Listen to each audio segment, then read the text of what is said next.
Good morning and welcome to the Orlando Real Estate Buzz. I'm Brendan Rendo with the Homes in Orlando team, joined as always by Joseph Dion. How are you?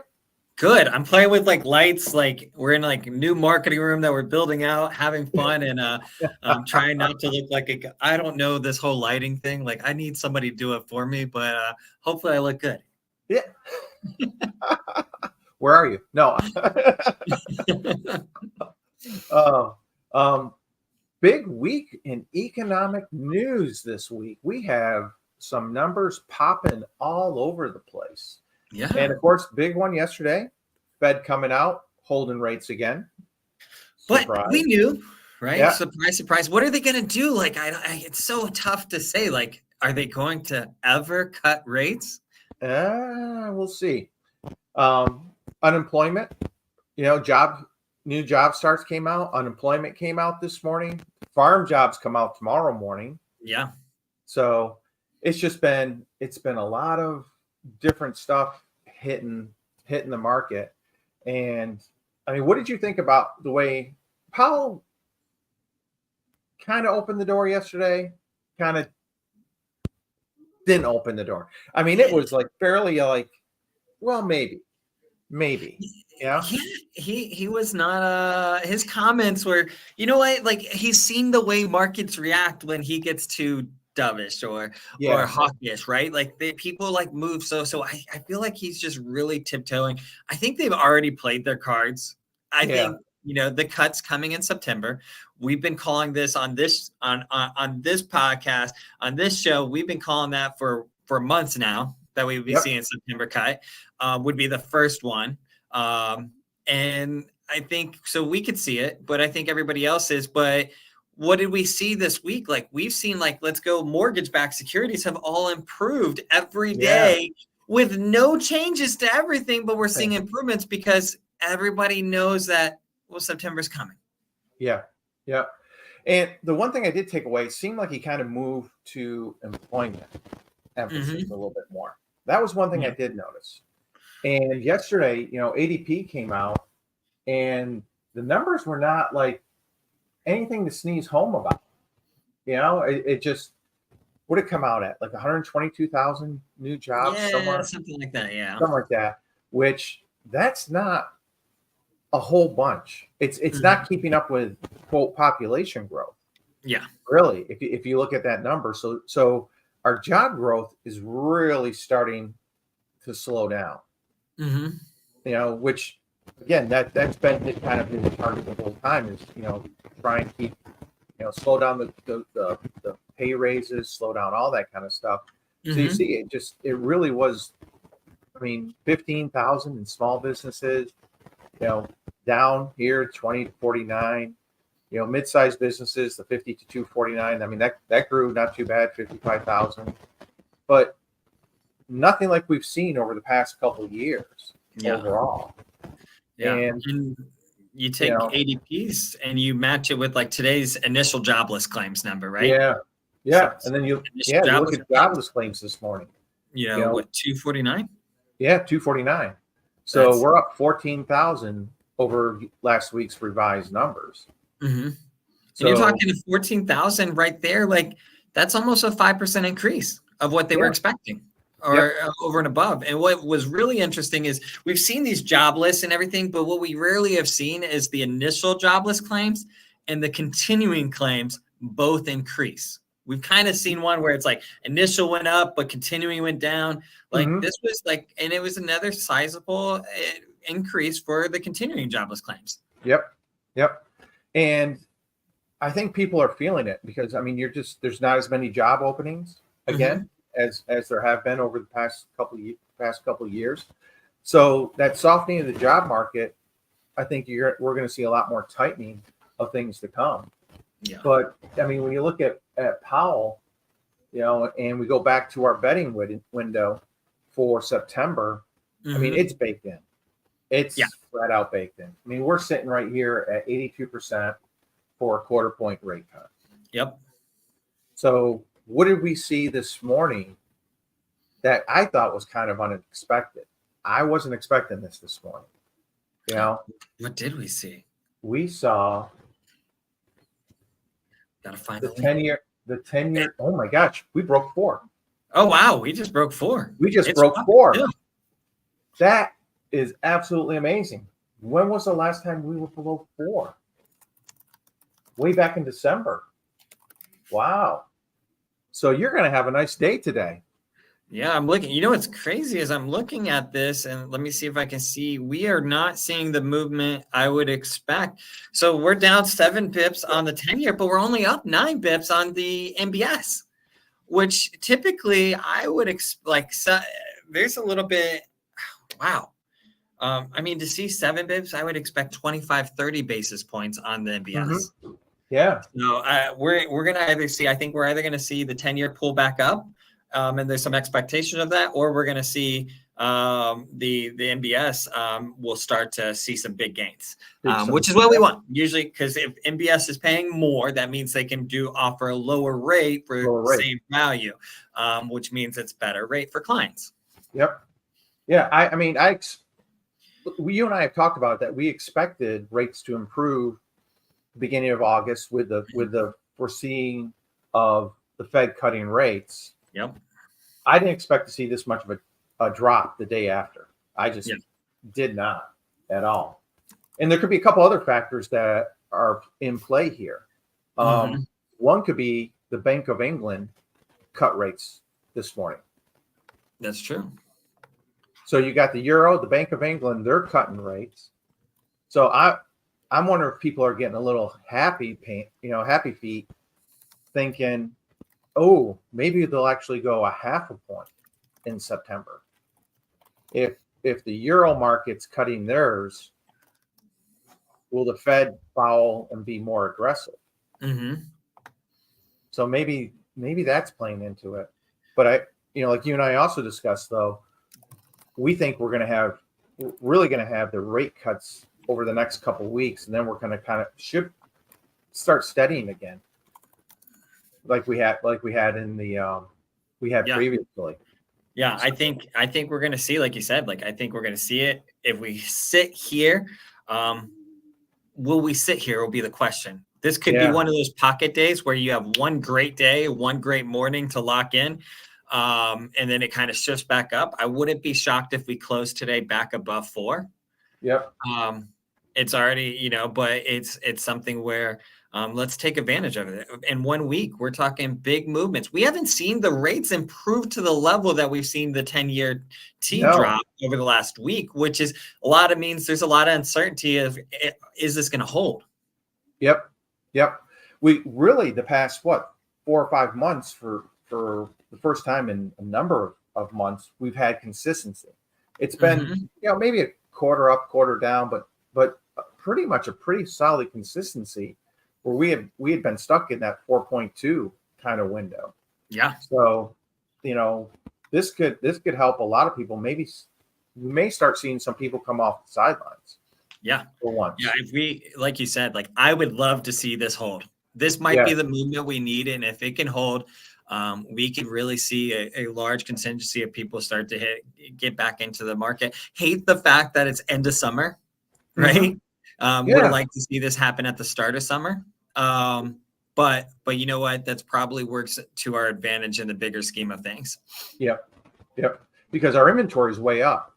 So we may, over the next month or so, maybe we start to see the inventory level off, or even maybe come back down again. Yeah. So that's just actually extremely interesting. So speaking of home ownership, this came out today, and kind of interesting is that home ownership rates are holding steady. Yep. They're not really moving up, not really moving down. But I mean, you see here where it really kind of peaked, and that was back when the rates were so low. We know the market, everybody was buying. But since then, our home ownership rate is really kind of stayed steady, which kind of makes sense with the way prices are, the way interest rates are. You wouldn't expect this to jump up. You may even expect it to maybe drop a little bit, because some people who had to sell, deciding, I'm not going to buy again at this point. I'm going to wait, and I'm going to rent for a while. Yep. I've got a client, everything goes well, we're closing on Monday, and they're going to rent probably for the next year, simply because they think that maybe house prices will come down a little bit, based on current rates and everything. Yeah.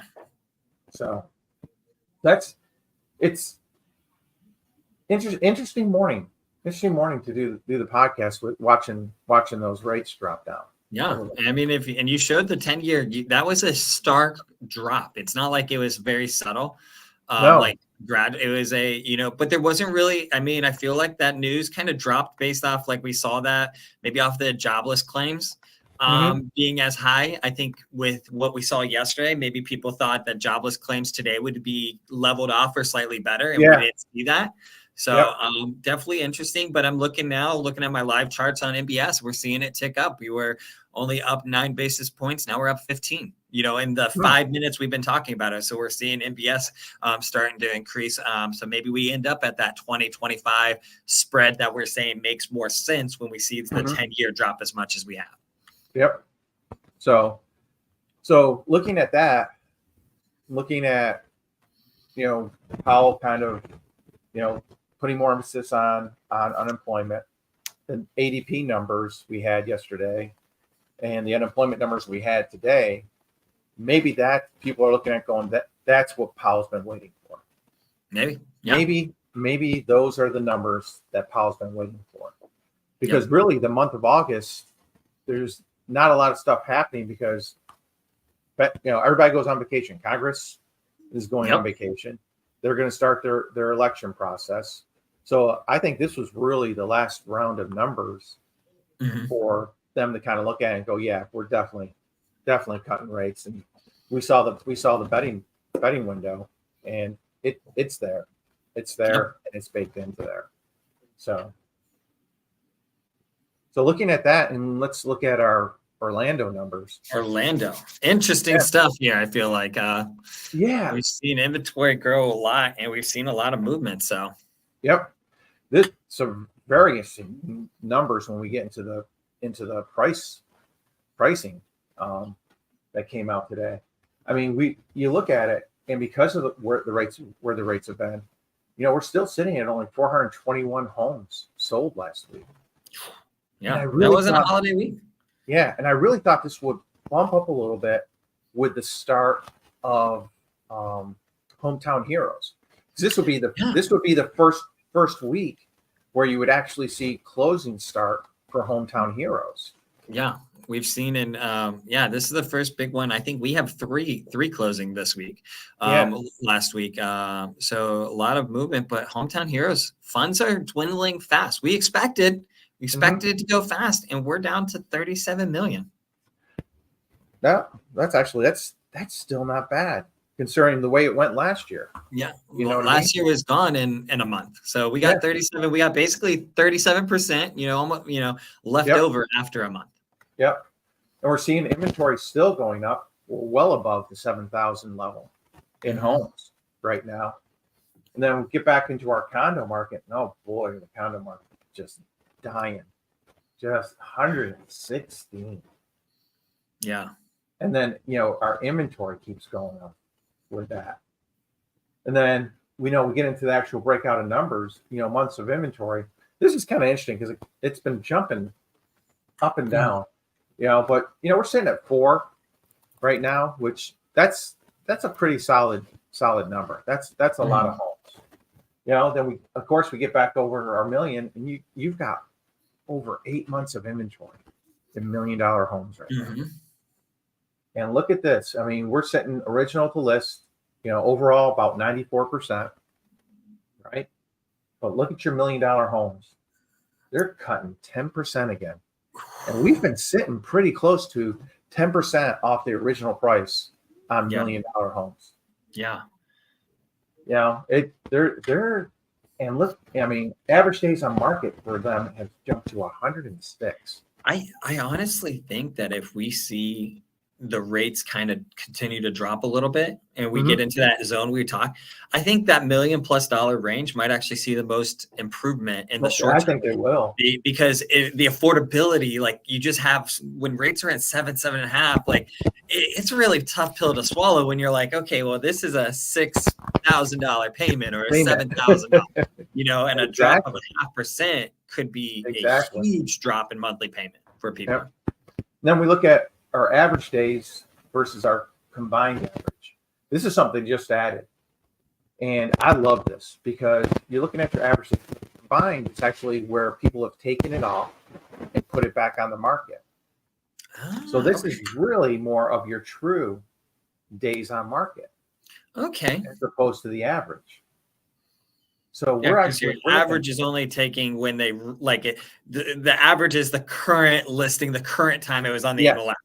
And this was a tool before that a lot of agents kind of utilize where they would take it off, put it back on, or if a seller went from one agent to another, it kind of restarted the clock and made it look like a fresh, brand new listing. Exactly.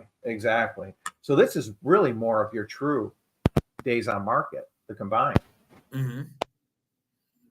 Then looking at our sales, I mean, we're coming to the end of summer, and I thought this would, we might have a spike, might have a little push. School's basically starting in about a week for people. So a lot of the families are going to be off the market for the next several months. Yeah. So it's been a very, very slow summer for Orlando. Yeah. And we were talking about the big goal was we were hoping that we were going, like you and I were talking before summer back in May, that we were hoping that we could push to a 500+ sales average for the summer. And what we do? We touched 500+ once all summer. Yeah. That's craziness. Isn't that nuts? I mean, we've been averaging, less than 450 per week. That's nothing. I mean, you think of the size of the Orlando market. Yeah. And then again, you just see, here it is. I mean, we are up 33% in inventory. Since the start of the year. So, I mean, that's just huge. Then let's look at our condo market. This is amazing. So we got 7 months of inventory right now. Okay. And the original list to sales price percentage, 91%. Wow. And look at this, under $250,000. 82% off the original list. Blows my mind.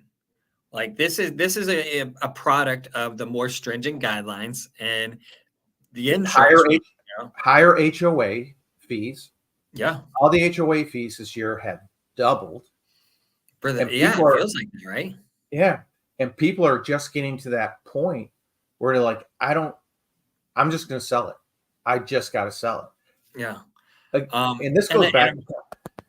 I was thinking about what are the reports that they have to do that Fannie and Freddie are requiring again? Why am I blanking on it? It's like the feasibility, like the engineering structural. That got added into it. Well, I was talking with one of our LOs in our office, and she brought up a great point, and she's just like, well, we have this new rule, and it was kind of brought because of Florida. But the problem is, so everybody's got to get these reports done, and basically they outline everything that's wrong with the property, and they got to fix it, which isn't that big of a deal, except when every condo project in Florida has to do these reports. There's only so many construction or vendors or companies that are able to. So we're talking to companies where they're like, yeah, well, we're scheduled, like we've got bids, but they can't get it done until 2025. And we're like, well, yeah, we can't close then. We can't go Fannie Freddie. And it's like, so we're losing like the ability to have traditional financing in projects that a year ago or 5 years ago would have been great and fine. Now we can't go traditional financing with. And that's only going to continue to pull that condo market down. Yep. It just, you're looking at that and I'm just like, wow. And then, I mean, we are up 43% since the beginning of the year with condo inventory. And you're right. It's just, I know I was kind of in a panic this past week because I've got one closing mid-month, and condo questionnaire said there was legal action against the condo. And I'm like, oh, no way. And comes to find out, it was just someone threatening because of a slip and fall. So I was like, yeah. All right, we're good. Okay. Fix this. So change that condo questionnaire. You know what the worst part is? They won't just send me an update. We had to submit a whole brand new condo questionnaire, and they wanted us to pay for it again. Like it's a money making opportunity. Yeah, and I'm like, no, pay it, right? No, hey, pay an extra $500. You screwed it up, not us. You know, I was dying laughing. So we actually got him to like just do it. It's like just do it. I mean, come on, people. Yeah, don't be ridiculous. So, but that's our market this week. So August usually kind of quiet. Yeah. You know, I mean, I know we'll have a few things in there, but I'm really kind of excited to watch the 10-year over the next couple days. Yeah, it will be interesting. See if we hold at that 4. Yeah. Because that's one that, hey, it's worth a phone call to everyone who I know has been sitting on the sidelines saying, you might want to check rates. You might want to reach out to Joe and just double check your rate, because, you know, we'll be solidly below that 7% window, which we have not been in a long time. Because I think your and I's target, we've been saying 6.5 is where the market comes back alive. Yeah. So yeah, if we can get there, and I don't think we're going to get there this month, right, in August, but I think it's shaping up to very possibly by year end we can be there. Yep. I still think it's quarter point. I don't think they'll do the half. Yeah, I think September. I could see where we can get one before a second one before the end of the year, but I think September is a quarter, and I think maybe there's a shot at another quarter before the end of the year. But I don't see the Feds wanting to push it with a half on this one. Yeah, I don't either. So, well, thank you, everyone. Thanks for joining us this week, and please join us every Thursday, 10 o'clock. Please like, subscribe, and share with all your friends. Take care. Bye-bye. Thanks so much, guys. Have a great one.